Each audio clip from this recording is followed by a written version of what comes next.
بسم اللہ الرحمن الرحیم۔ السلام علیکم۔ میں اپنے بیٹے کے کمرے میں جھانکنے کی تیاری کر رہی تھی۔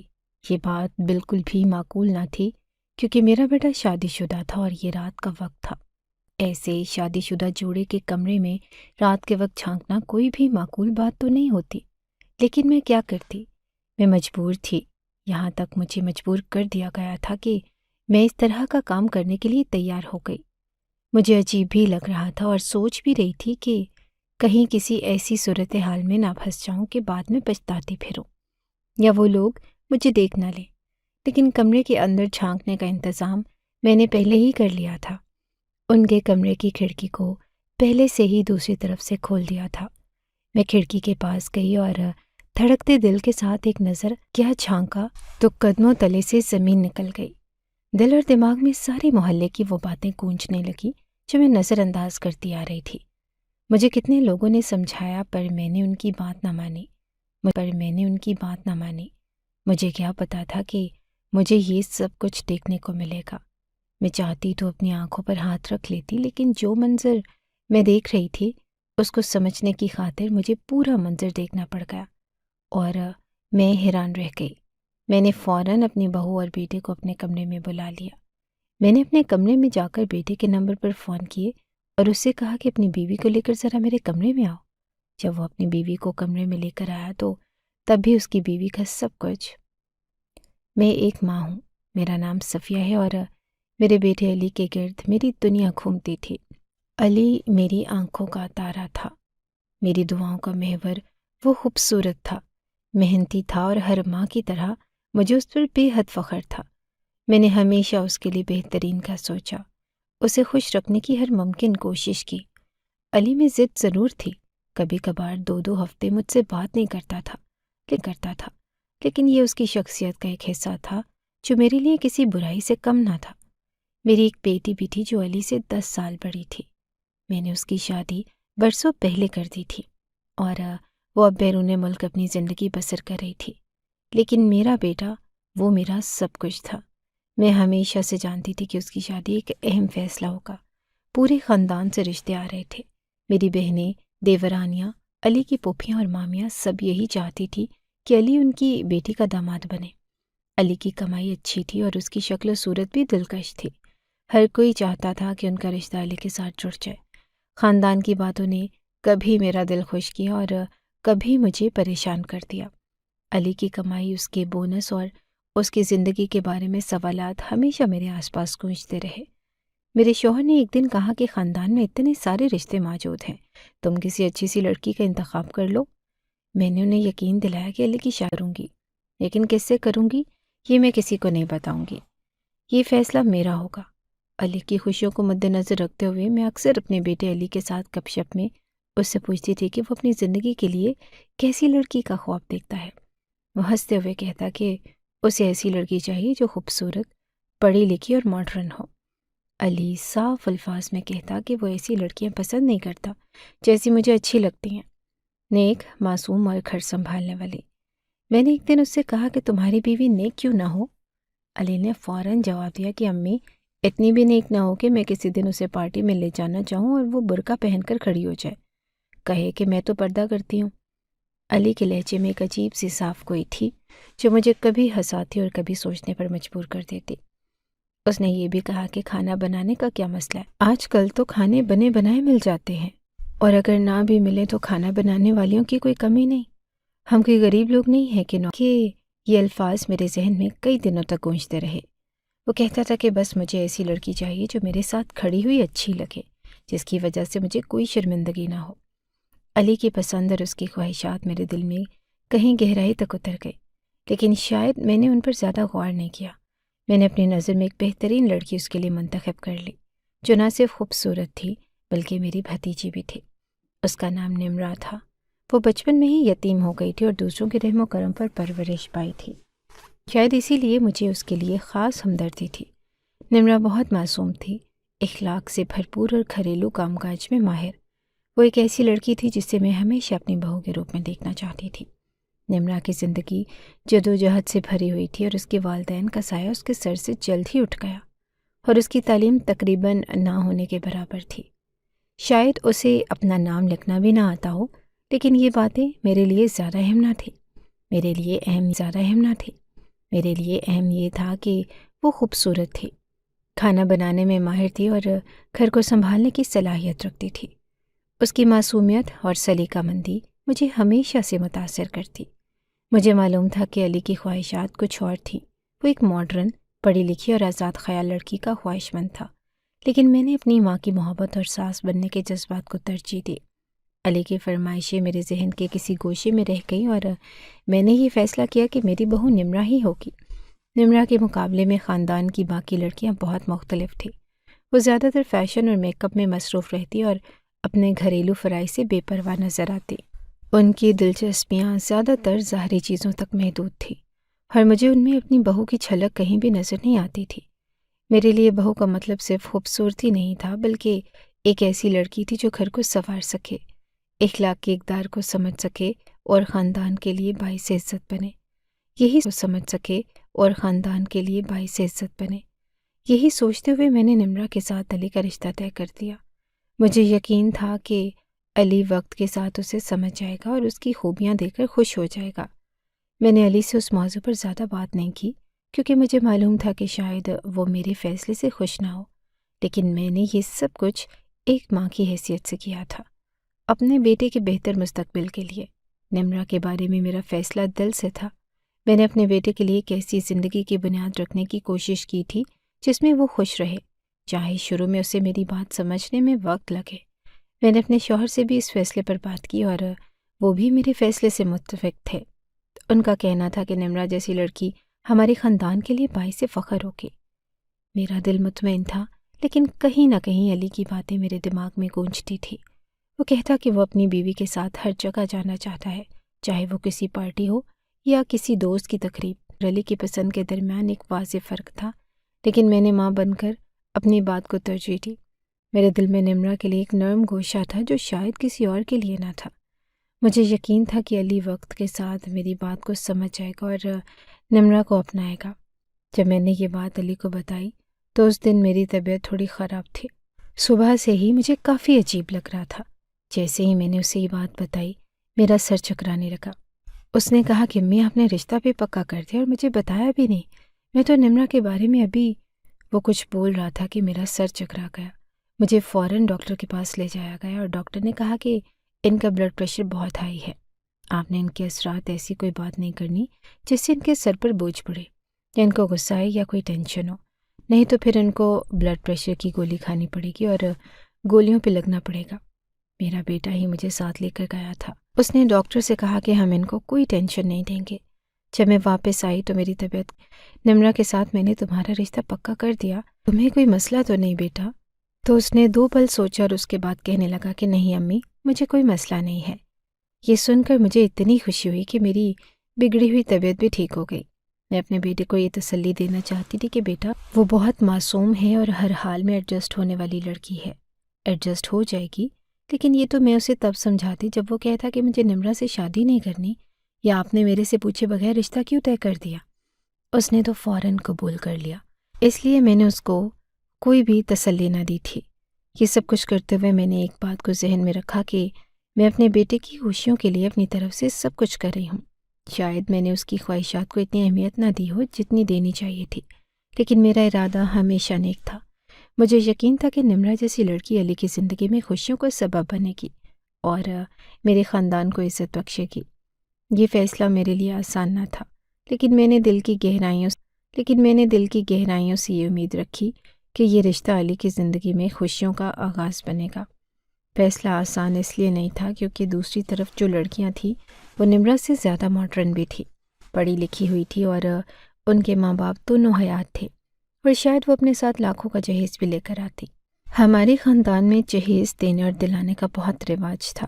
نمرہ نے کچھ بھی لے کر نہیں آنا تھا اور وہ تو پہلے ہی دوسروں کے رحم و کرم پر پل رہی تھی، لیکن پھر بھی میں نے اسی کا انتخاب کیا کیونکہ میں نہ تو کوئی لالچ کرنا چاہتی تھی اور نہ ہی کوئی ایسا فیصلہ کرنا چاہتی تھی جس میں اپنا فائدہ دیکھوں اور اگلے بندے کا نقصان ہو۔ جب نمرہ کے ساتھ علی کے رشتے کی خبر خاندان میں عام ہوئی تو گویا ایک بھونچال سا آ گیا۔ کچھ نے حیرانی کا اظہار کیا، کچھ نے تنقید کی اور کچھ نے براہ راست سوالات اٹھائے۔ سب کی زبان پر ایک ہی جملہ تھا، تمہارا بیٹا اس سے زیادہ اچھی لڑکی کا مستحق تھا۔ کسی نے کہا کہ نمرہ تو یتیم ہے، اس کی ماں باپ کا سایہ اچھی لڑکی کا مستحق تھا۔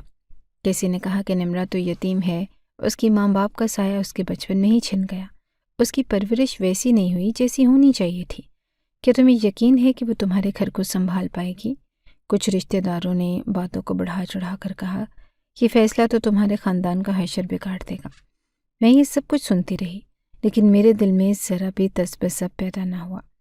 میں نے خود سے وعدہ کیا کہ نمرہ کو اپنی بہو بنا کر اپنے گھر کی زینت بناؤں گی۔ میں نے ہر تنقید کرنے والے کو نرمی سے یہی جواب دیا، اللہ پر بھروسہ رکھو، جو فیصلہ کیا ہے اس میں میری نیت نیک ہے، اللہ خیر کرے گا۔ جب شادی کی رات آئی تو میرے دل میں خوشی اور دعا کے جذبات تھے۔ نمرہ بہت پیاری لگ رہی تھی، اس کے چہرے پر ایک عجیب سا نور تھا اور علی کی آنکھوں میں مسکراہٹ کے رنگ صاف دکھائی دے رہے تھے۔ وہ دونوں ایک دوسرے سے شرما رہے تھے اور یہ دیکھ کر میرا دل خوشی سے بھر گیا۔ رات کو جب سب مہمان اپنے اپنے کمرے میں چلے گئے تو میں بھی آرام کے لیے اپنے کمرے میں آ گئی، مگر علی کے کمرے سے آنے والی عجیب و غریب آوازیں میرے دل کو بے چین کر رہی تھی۔ میں نے سوچا کہ دروازہ بجا کر دیکھ لوں کہ سب خیریت ہے یا نہیں، لیکن پھر خیال آیا کہ یہ نئی نویلی جوڑے کی نجی زندگی ہے اور اس طرح کمرے کا دروازہ کھٹکھٹانا مناسب نہیں ہوگا۔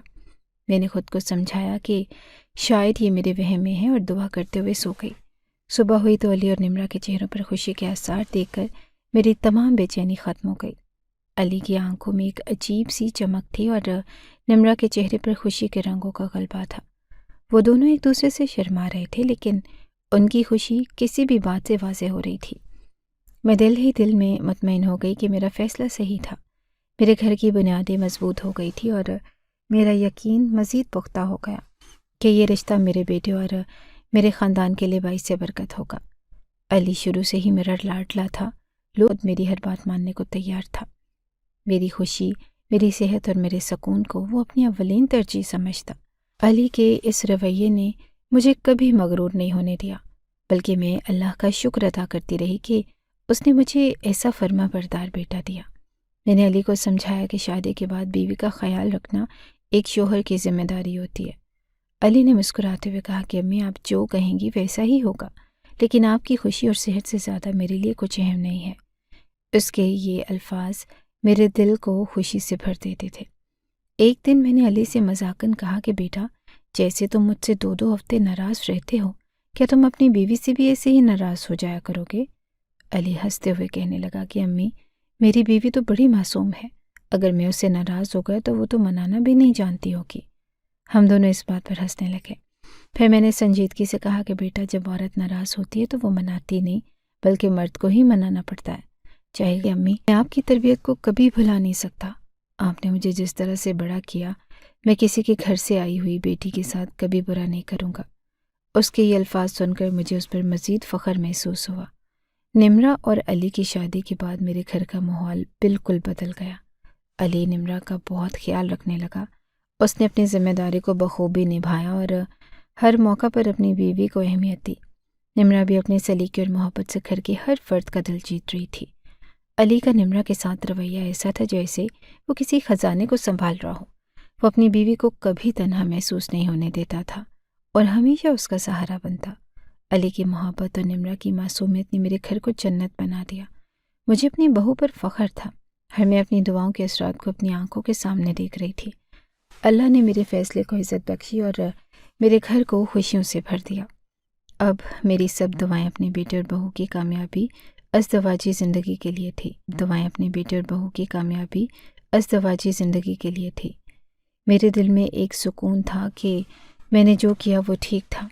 لوگ جو مرضی کہتے رہیں، مجھے یقین تھا کہ میرا بیٹا اور بہو ایک دوسرے کے لیے بہترین ثابت ہوں گے۔ اب میں صرف یہ دعا کرتی تھی کہ اللہ ان دونوں کو ہمیشہ خوش رکھے اور میرے گھر کو اپنی رحمتوں کا سایہ عطا فرمائے۔ شادی کے بعد علی کی زندگی میں واضح تبدیلیاں آ رہی تھیں، لیکن ان میں سے ایک تبدیلی ایسی تھی جو میرے دل کو بے حد پریشان کر رہی تھی۔ علی کی صحت دن بدن خراب ہو رہی تھی اور پہلے وہ ایک مضبوط اور توانا نوجوان تھا، لیکن اب اس کے چہرے کی رونق ماند پڑ گئی۔ اس کی آنکھوں کے نیچے سیاہ حلقے نمایاں ہو چکے تھے اور اس کی جسمانی کمزوری ہر دیکھنے والے کو صاف نظر آ رہی تھی۔ میں نے یہ بات شروع میں تو نظر انداز کی، یہ سوچ کر کہ شاید شادی کی ذمہ داریوں نے اسے تھوڑا تھکا دیا ہو، لیکن جیسے جیسے دن گزرتے گئے اس کی حالت مزید خراب ہوتی گئی۔ علی کا وزن کم ہو رہا تھا اور وہ اکثر تھکا تھکا سا نظر آتا تھا۔ پہلے وہ رات کو دیر تک جاگنے کا عادی تھا، لیکن اب تو وہ جلدی سو جاتا تھا اور صبح بھی تھکاوٹ کے ساتھ اٹھتا تھا۔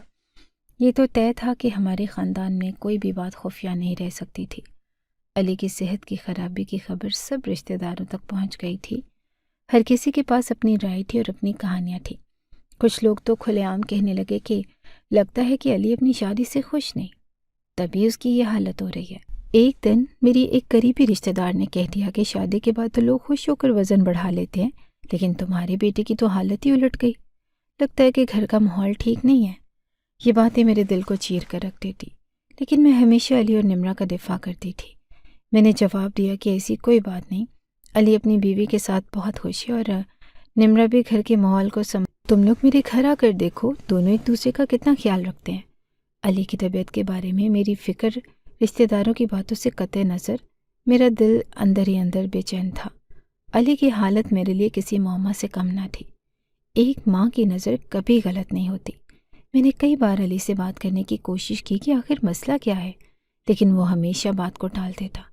میں نے ایک دن علی سے کہا کہ بیٹا، تمہاری صحت دن بدن خراب ہو رہی ہے، تم پہلے کتنے مضبوط تھے اور اب تمہیں دیکھ کر ہر کوئی سوال کرتا ہے، کیا تم خوش نہیں ہو؟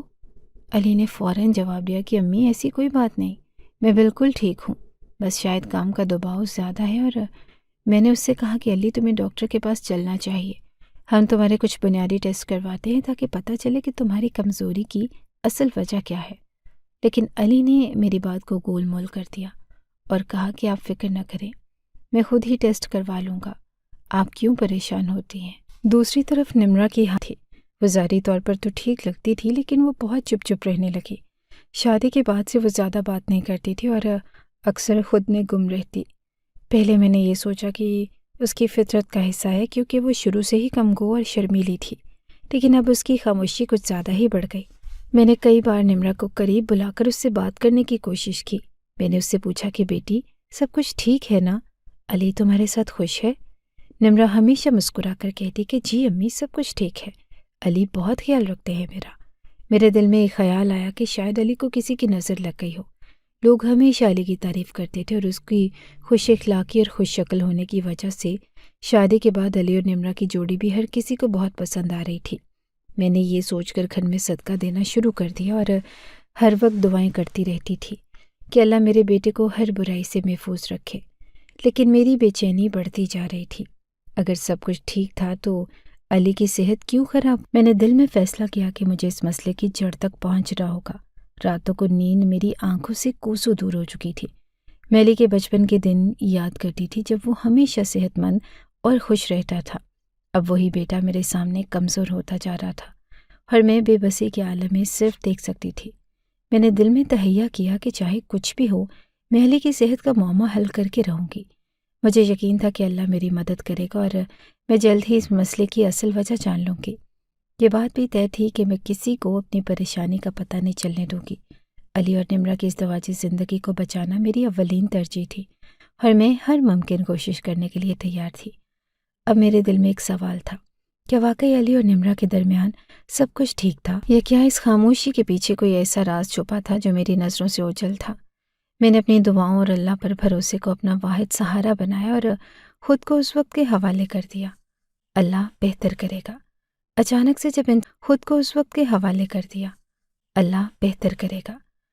سے جب انسان کا وزن گرنے لگتا ہے تو اس کے پیچھے دو ہی وجوہات ہو سکتی ہیں، یا تو اس کو کوئی بیماری ہو گئی ہے اور یا پھر وہ بہت زیادہ ٹینشن لیتا ہے۔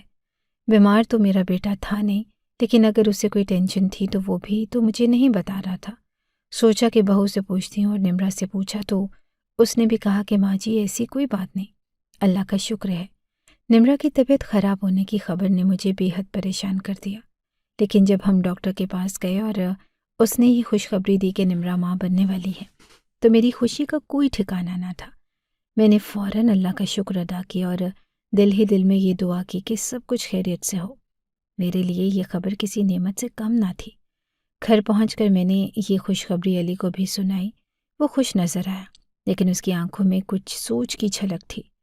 میں نے اسے پوچھا کہ وہ کس بات پر غور کر رہا ہے۔ علی نے جھجکتے ہوئے کہا کہ امی، بچے کے آنے کے بعد اخراجات بڑھ جائیں گے۔ مجھے یہ فکر ہے کہ سب کچھ کیسے مینیج ہوگا۔ میں نے اس کے کندھے پر ہاتھ رکھا اور مسکراتے ہوئے کہا، بیٹا، اللہ ہر جان کے ساتھ اس کا رزق بھیجتا ہے۔ تم خرچوں کی فکر چھوڑو اور بچے کی صحت کے بارے میں سوچو۔ سب کچھ اللہ بہتر کرے گا۔ میری بات سن کر علی نے ایک مطمئن سی مسکراہٹ دی، لیکن وہ پھر بھی کسی گہری سوچ میں لگ رہا تھا۔ جب نمرا نے یہ خوشخبری سنی تھی تو اس کے چہرے پر ایک عجیب سی بے سکونی دکھائی دی۔ وہ خوش تو تھی، لیکن اس کی آنکھوں میں خوف یا پریشانی کی جھلک تھی جو میں سمجھ نہیں پا رہی تھی۔ میں نے اس سے پوچھا کہ کیا بات ہے، لیکن وہ ہمیشہ کہتی کہ امی کچھ نہیں، میں بالکل ٹھیک ہوں۔ چند ہفتے گزر گئے اور میں نے نمرا سے دوبارہ ڈاکٹر کے پاس جانے کو کہا۔ ڈاکٹر نے پہلے ہی بتایا کہ حمل کے ابتدائی دن بہت نازک ہوتے ہیں، اس لیے باقاعدہ چیک اپ ضروری تھا۔ لیکن جب میں نے یہ بات نمرا سے کی تو اس نے ایک لمحے کے لیے نظریں جھکا لی اور کہا کہ امی اب چیک اپ کی ضرورت نہیں۔ میرے دل میں کھٹکا ہوا اور میں نے کہا، کیوں بیٹی، کیا بات ہے؟ نمرا نے گہری سانس لی اور پھر کہا کہ امی حمل ضائع ہو گیا ہے۔ قدرتی طور پر یہ سب ہو گیا، یہ سن کر میں دنگ رہ گئی کہ میری آنکھوں کے سامنے اندھیرا سا چھا گیا۔ میں نے فوراً نمرا سے پوچھا کہ یہ سب کیسے ہوا اور تم نے مجھے پہلے کیوں نہیں بتایا؟ نمرا نے نظریں جھکا کر کہا کہ امی، میں نے علی کو بتایا تھا، لیکن اس نے کہا کہ آپ کو پریشان مت کرنا، اسی لیے میں آپ کو نہیں بتا سکی۔ میری سمجھ میں نہیں آ رہا تھا کہ اس خبر کو کیسے ہضم کروں۔ ایک طرف میرے دل میں نمرا کے لیے ہمدردی تھی کہ اس نے یہ سب کچھ سہ لیا، اور دوسری طرف علی کے فیصلے نے مجھے حیران کر دیا۔ اس دن پہلی بار مجھے ایسے لگا کہ نمرا مجھ سے کچھ چھپا رہی ہے۔ اس کی آنکھوں میں ایک ایسا راز تھا جو میرے دل کو کھٹک رہا تھا۔ وہ کچھ بولے بغیر خاموشی سے اپنے کاموں میں مصروف ہو گئی، لیکن میں نے اس کی چال ڈھال میں محسوس کی وہ پہلے کی طرح مطمئن نظر نہیں آ رہی تھی۔ میں نے علی سے بات کرنے کا فیصلہ کیا، لیکن دل میں یہ بھی سوچتی تھی کہ شاید میں زیادہ سوچ رہی ہوں۔ ماں ہونے کے ناطے میرا دل کسی آنے والے خطرے کا اندازہ دے رہا تھا، لیکن میں نے خود کو دلاسا دیا کہ شاید یہ سب میرا وہم ہو۔ اس وقت میں نے کوئی بڑا قدم نہیں اٹھایا۔ مجھے لگا کہ علی اور نمرا کے رشتے میں دخل اندازی کرنا ٹھیک نہیں ہوگا۔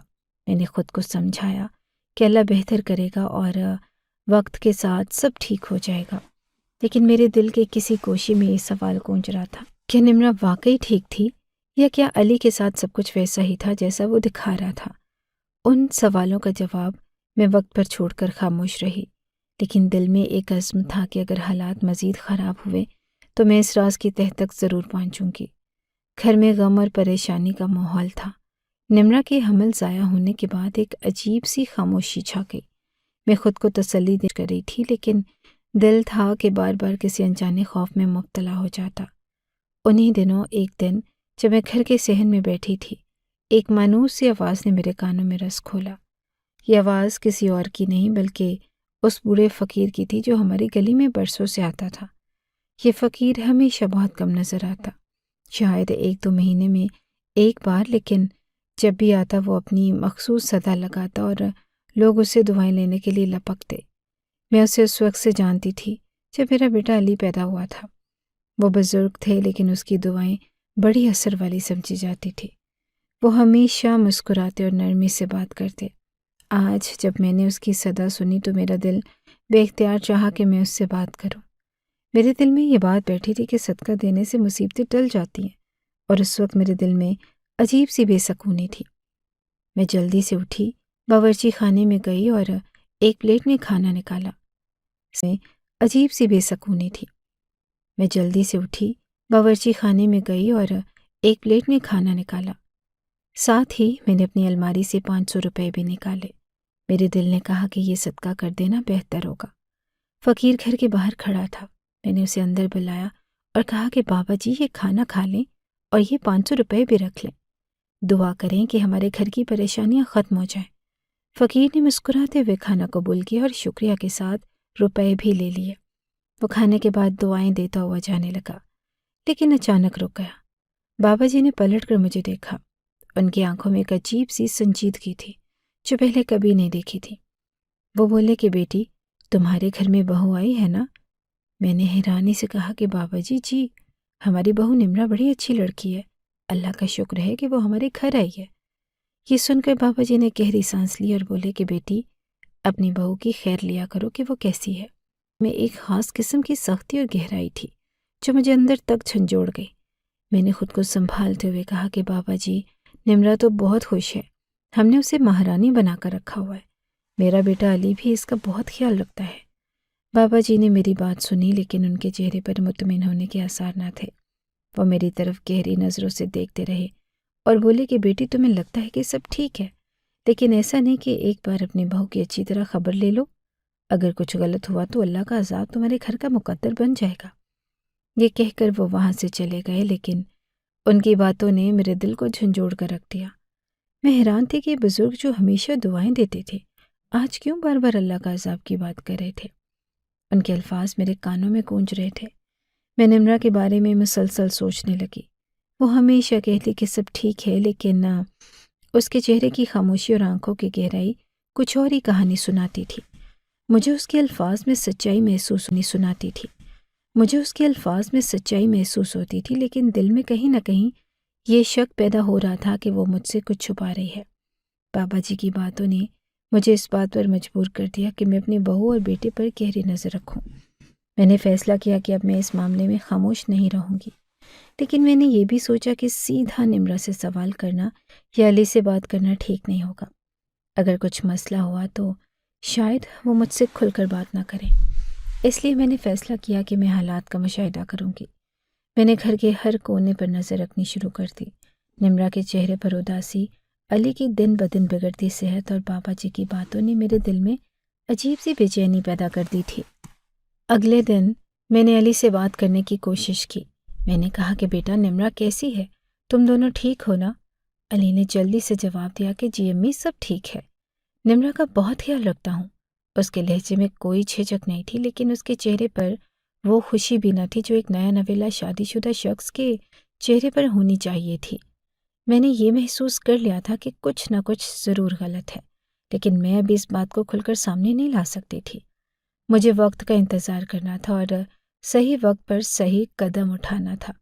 بابا جی کی باتیں میرے دل پر نقش ہو گئی اور میں نے دل میں یہ عزم کر لیا کہ اس گھر میں اگر کوئی چھپا ہوا راز ہے تو میں اسے ضرور سامنے لاؤں گی۔ اب مجھے یہ دیکھنا تھا کہ نمرا اور علی کے رویے میں کیا تبدیلیاں آتی ہیں اور ان کے درمیان کیا چل رہا ہے۔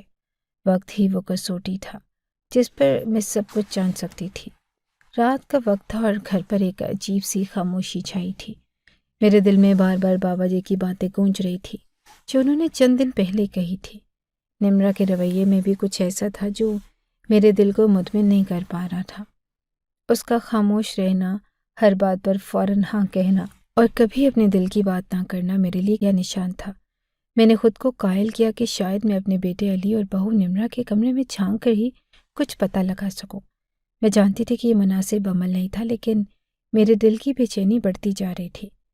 میں نے شام کے وقت ان کے کمرے کی کھڑکی تھوڑی سی کھولی چھوڑ دی تاکہ رات کے وقت وہاں سے اندر کی باتوں کو سن سکوں یا دیکھ سکوں، یہ سوچتے ہوئے کہ کہیں نمرا میرے بیٹے کے ساتھ برا سلوک تو نہیں کر رہی۔ میں نے خود کو تیار کیا اور مجھے ڈر تھا کہ کہیں میرا شک غلط نہ نکلے، لیکن میرا ماں کا دل کہہ رہا تھا کہ مجھے حقیقت جاننی ہوگی۔ رات کا کھانا ختم ہو چکا تھا۔ نمرا اور علی اپنے کمرے میں جا چکے تھے اور میں نے محسوس کیا کہ کمرے میں ٹی وی کی آواز آ رہی ہے۔ میں نے خود کو تسلی دی کہ شاید وہ دونوں آرام سے بیٹھ کر ٹی وی دیکھ رہے ہوں گے اور باتیں کر رہے ہوں گے، لیکن بابا جی کی باتوں نے میرے دماغ کو مسلسل الجھا رکھا تھا۔ چند لمحے صبر کرنے کے بعد میں نے ہمت کر کے کمرے کی کھڑکی کے قریب جا کر جھانکنے کا ارادہ کیا۔ میرے دل کی دھڑکن تیز ہو رہی تھی۔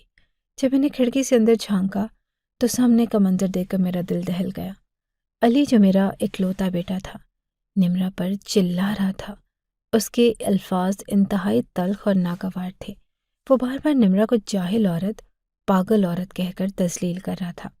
میری بہو نمرا خاموشی سے کھڑی تھی اور اس کی آنکھوں سے آنسو بہہ رہے تھے، لیکن اس نے ایک لفظ بھی نہ کہا۔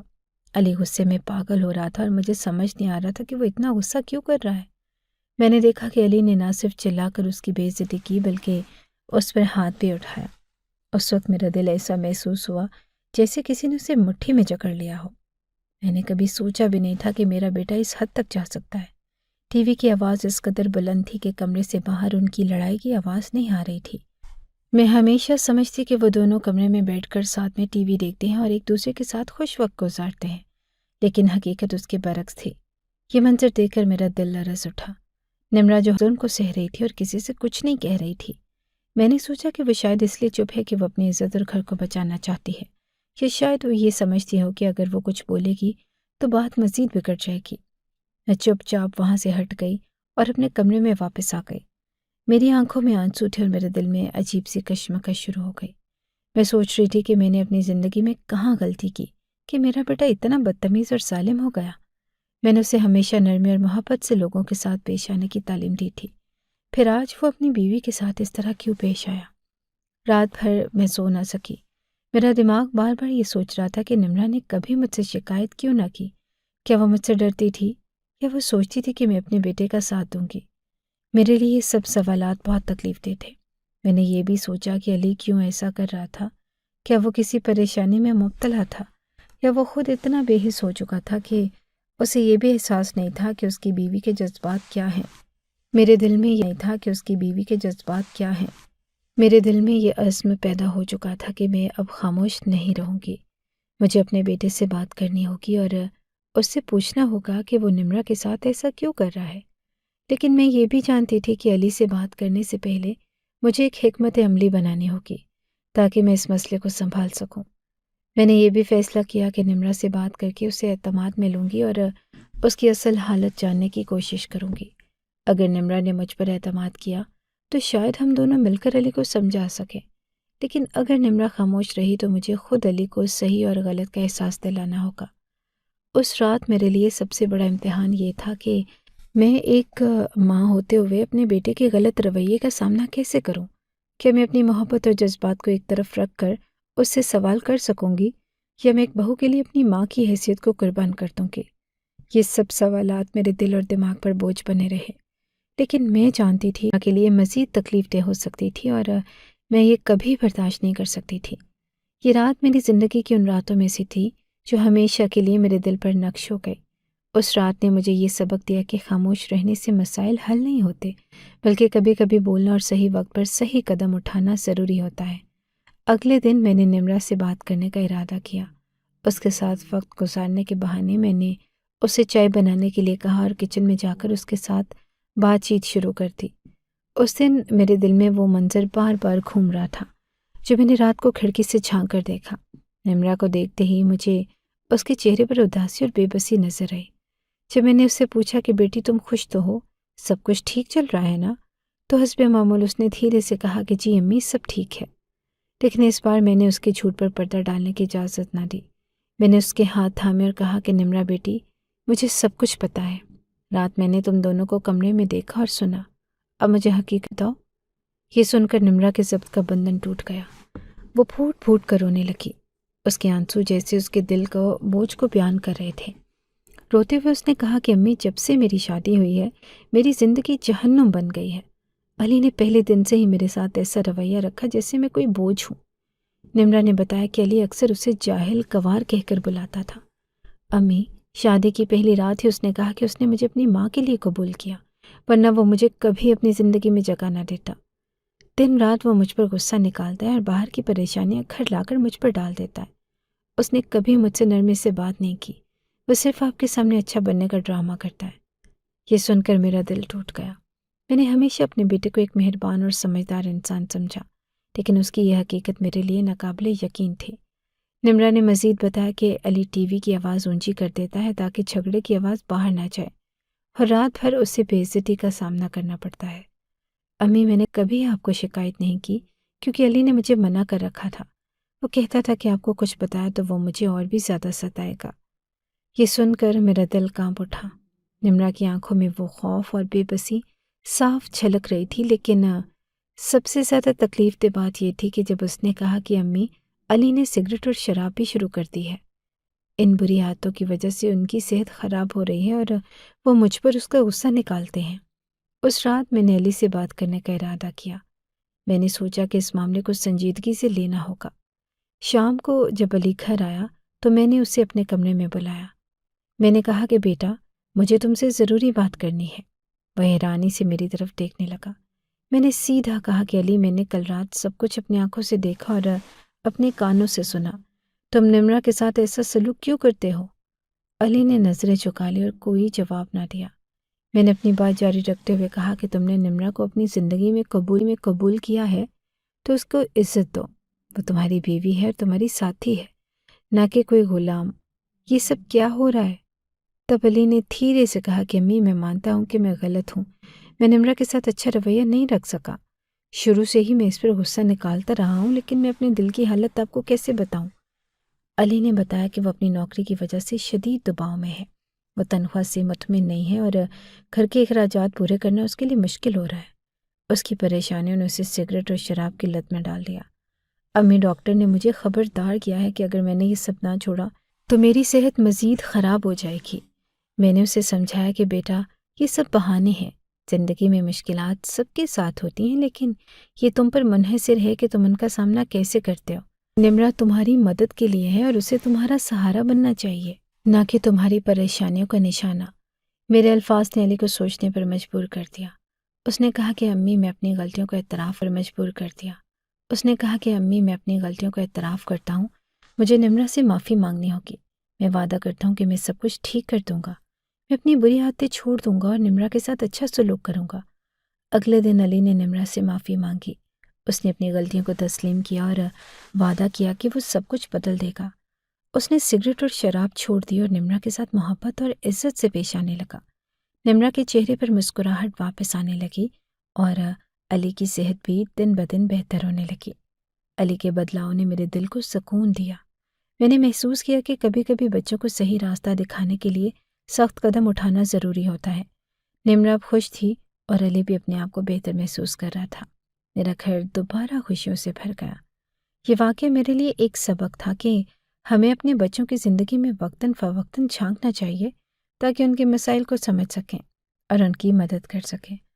اب علی اور نمرہ کے درمیان محبت اور اعتماد اور بیٹے کے بارے میں کوئی فکر نہ تھی، کیونکہ میں جانتی تھی کہ وہ دونوں ایک نئی شروعات کے لیے تیار ہیں۔ آخر میں یہی کہنا چاہوں گی کہ شاید میری بھی تھوڑی غلطی تھی۔ میرے بیٹے علی نے یہ شادی اس وقت کی جب وہ اس رشتے کے لیے ذہنی طور پر تیار نہ تھا۔ اس وقت میری طبیعت ناساز تھی اور ڈاکٹر نے کہا کہ مجھے کوئی پریشانی نہ دی جائے، جس کی وجہ سے علی نے میری خوشی کے لیے ہاں کر دی۔ لیکن شاید وہ یہ ذمہ داری نبھانے کے لیے مکمل طور پر تیار نہیں تھا۔ میں نے اس وقت سوچا کہ وقت کے ساتھ سب ٹھیک ہو جائے گا، لیکن علی کی اندرونی کشمکش اور غصے نے اس رشتے کو مشکلات میں ڈال دیا۔ یہ بات واضح ہے کہ سب سے بڑی غلطی میرے بیٹے کی ہی تھی، کیونکہ وہ اپنی بیوی کے ساتھ بدسلوکی کر رہا تھا، اس پر ہاتھ اٹھاتا تھا اور اسے جاہل اور گوار کہہ کر اس کی عزت نفس کو مجروح کرتا تھا۔ یہ سب ناقابل قبول تھا اور اس کی یہ حرکتیں کسی صورت جائز نہ تھی۔ لیکن میں یہ بھی سمجھتی ہوں کہ تھوڑی غلطی نمرہ کی بھی تھی۔ ظلم کو خاموشی سے بڑھاوا دیتا ہے۔ اگر وہ شروع میں ہی اپنی بات کہتی، علی کو روکتی یا مجھے بتاتی تو شاید یہ مسائل اتنے نہ بڑھتے۔ لیکن میں اس کی خاموشی کو اس کے صبر اور حالات کو سمجھنے کی کوشش سمجھتی ہوں، کیونکہ وہ یہ سب میرے بیٹے کی محبت اور گھر کو قائم رکھنے کے لیے سہ رہی تھی۔ بالآخر سب کچھ ٹھیک ہو گیا اور یہ بات میرے لیے سب سے زیادہ سکون بخش ہے۔ علی نے اپنی غلطیوں کو تسلیم کیا اور اپنی زندگی بدلنے کا فیصلہ کیا۔ نمرہ نے اسے معاف کیا اور دونوں نے ایک دوسرے کو بہتر سمجھنا شروع کیا۔ مجھے خوشی ہے کہ میرے گھر میں محبت اور سکون لوٹ آیا ہے۔ یہ واقعہ میرے لیے ایک سبق بھی تھا کہ بچوں کی خوشیوں کو اپنی خوشیوں پر ترجیح دینا ضروری ہے، اور والدین کو ہر فیصلہ کرتے وقت ان کی جذباتی کیفیت کو سمجھنا چاہیے۔ زندگی کبھی کبھار ہمیں غلط راستوں پر لے جا سکتی ہے، لیکن اگر ہم وقت پر اپنی غلطیوں کو پہچان لیں اور انہیں سدھار لیں تو سب کچھ بہتر ہو سکتا ہے۔ اس کہانی کا اختتام میرے لیے ایک نئی امید اور خوشی کا پیغام تھا۔ غلطیوں کو پہچان لیں اور انہیں سدھار لیں تو سب کچھ بہتر ہو سکتا ہے۔ اس کہانی کا اختتام میرے لیے ایک نئی امید اور خوشی کا پیغام تھا۔ آج کل کے نوجوان بہت جذباتی اور حساس ہو گئے ہیں۔ انہیں ذرا سی بات پر غصہ آ جاتا ہے اور وہ اکثر حالات کو صحیح طریقے سے سنبھال نہیں پاتے۔ اس لیے ضروری ہے کہ ہم والدین ان کی خوشیوں کا خاص خیال رکھیں اور ان کے ساتھ دوستانہ رویہ اختیار کریں۔ شادی جیسے ہم فیصلے کرتے وقت ہمیں ان کی رائے کو فوقیت دینی چاہیے، کیونکہ یہ ان کی زندگی کا سب سے بڑا فیصلہ ہوتا ہے۔ لیکن یہ بات بھی یاد رکھنی چاہیے کہ شادی کے بعد بچوں کو مکمل طور پر اپنی مرضی پر چھوڑ دینا ٹھیک نہیں۔ یہ ضروری ہے کہ ہم ان کی زندگی پر نظر رکھیں، ان سے بات کریں اور یہ جاننے کی کوشش کریں کہ وہ خوش ہیں یا نہیں۔ اگر وہ کسی مشکل میں ہوں یا ان کی ازدواجی زندگی میں مسائل ہوں تو ہمیں ان کے مسائل کو سمجھنے اور حل کرنے کی کوشش کرنی چاہیے، کیونکہ ہم ماں باپ ہیں۔ اگر ہم ان کے لیے یہ ذمہ داری نہیں اٹھائیں گے تو پھر کون اٹھائے گا؟ نہ صرف ان کے معاملات میں دلچسپی لینی چاہیے بلکہ اپنے تجربے اور محبت سے ان کی رہنمائی بھی کرنی چاہیے۔